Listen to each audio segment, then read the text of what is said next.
Assalamualaikum warahmatullahi wabarakatuh. Hai anak-anak, senang sekali rasanya Umi bisa kembali menyapa kalian dan tentunya memberikan materi terkait pembelajaran bahasa Indonesia.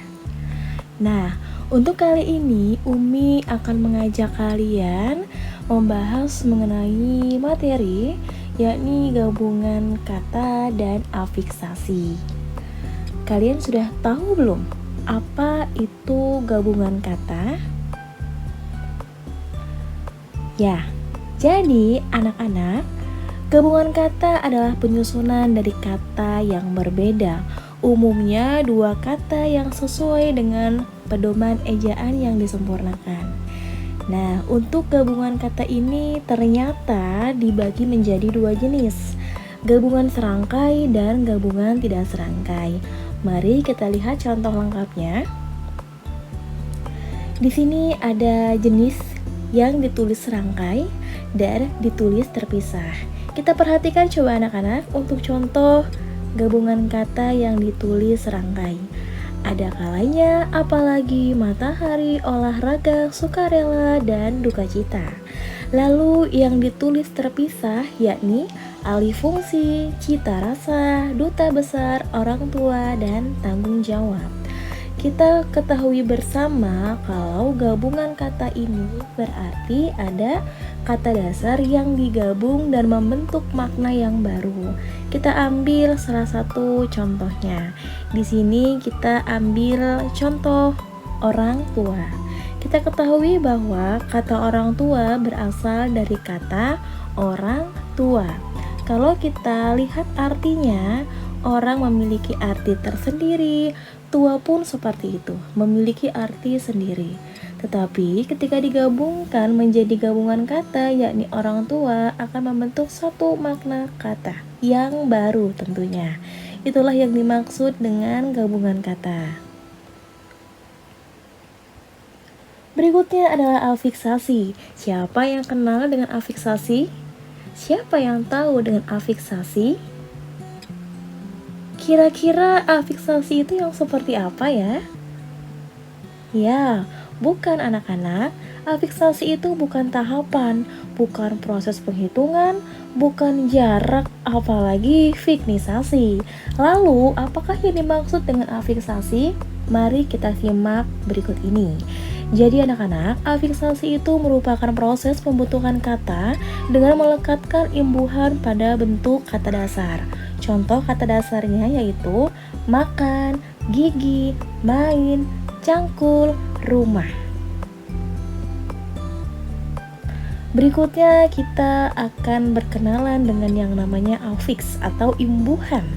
Jadi kalau afiksasi tadi adalah proses pemberian imbuhan, nama aslinya itu adalah afiks atau imbuhan. Nah, di sini Umi sudah memberikan rumus agar kalian bisa mengingatnya dengan baik, yakni pis. Pis, P-nya itu sendiri adalah prefiks, yaitu awalan. Contoh, me dan kata dasar makan. Terbentuklah kata memakan. Lalu ada infiks atau sisipan yang dilekatkan di tengah-tengah kata dasar. Contoh pada kata dasar jari, ketika dilekatkan infiks akan menjadi jemari. Lalu ada sufiks atau akhiran. Ada kata dasar tinggal, kita tambahkan afiks sufiks, yakni tinggalkan. Itulah kira-kira yang dimaksud dengan afiks. Berikutnya adalah afiks atau imbuhan, konfiks, dan afiks gabungan. Nah, anak-anak, untuk dua hal ini Umi spesialkan. Mengapa demikian? Karena untuk dua afiks ini sedikit memiliki persamaan ya, sekilas. Tetapi ternyata ada perbedaan. Mari kita simak bersama di manakah perbedaannya. Perlu diingat anak-anak, contoh dari konfiks di sini Umi ambil contoh yang sangat sederhana, yaitu pada kata dasar hujan. Ketika kita tambahkan afiks konfiks, yaitu awalan dan akhiran, terbentuklah kata kehujanan. Dan afiks gabungan, yaitu gabungan dari beberapa afiks. Contoh pada kata dasar main, kita tambahkan afiks awalan dan akhiran, terbentuklah menjadi kata permainan. Lalu di manakah perbedaannya?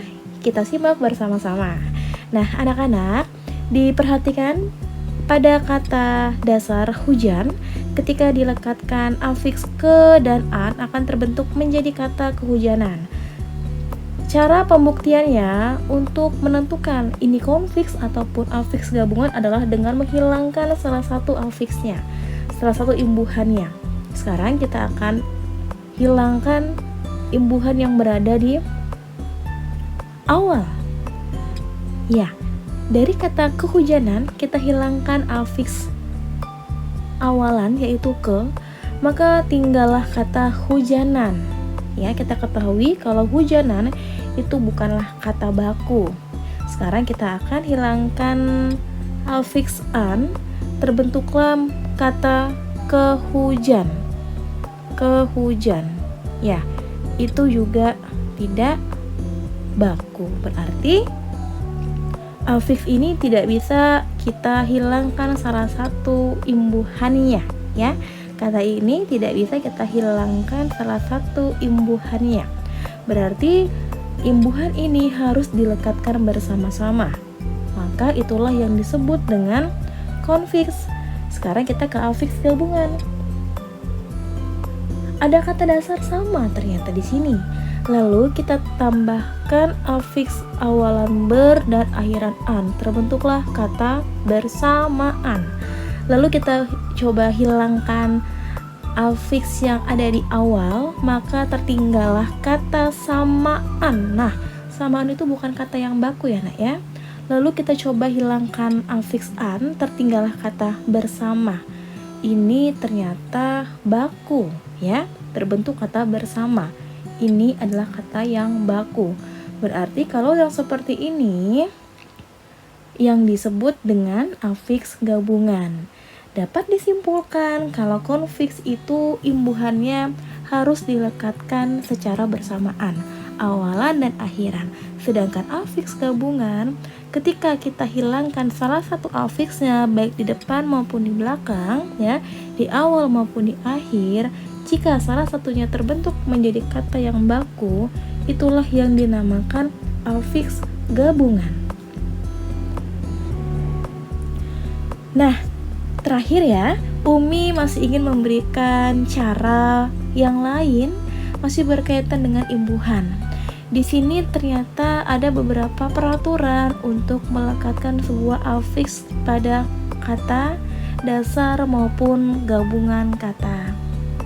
Jadi, jika salah satu kata dalam gabungan kata berimbuhan awalan atau akhiran, gabungan kata tersebut harus ditulis terpisah. Contoh, bertanggung jawab. Contoh berikutnya, berterima kasih.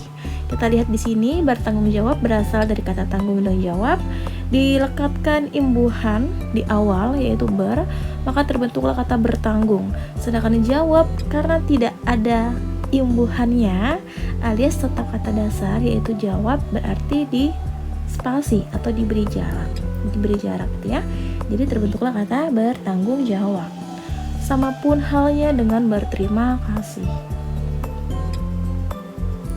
Berikutnya adalah aturan yang kedua, yakni jika gabungan kata diberi imbuhan awalan dan akhiran, gabungan kata tersebut harus ditulis rangkai. Contoh, mempertanggungjawabkan. Jadi di awal dan di akhir memiliki imbuhan. Berarti karena keduanya memiliki imbuhan ya, tidak sendirian, maka kedua kata tersebut harus disambung begitu ya. Begitupun dengan contoh yang kedua, menggaris bawahi. Ada afiks me dan akhiran hi ya, i. Jadi ada awalan me dan akhiran i. Terbentuklah kata menggaris bawahi. Nah, anak-anak, tidak terasa waktunya sudah selesai. Umi bisa berbagi materi yang berkaitan dengan pembelajaran bahasa Indonesia tentunya. Umi tidak akan bosan-bosan ya memberikan kalian materi yang menyenangkan terkait bahasa Indonesia. Nah, untuk kali ini cukup sekian dan sampai jumpa. Terima kasih. Wassalamualaikum warahmatullahi wabarakatuh.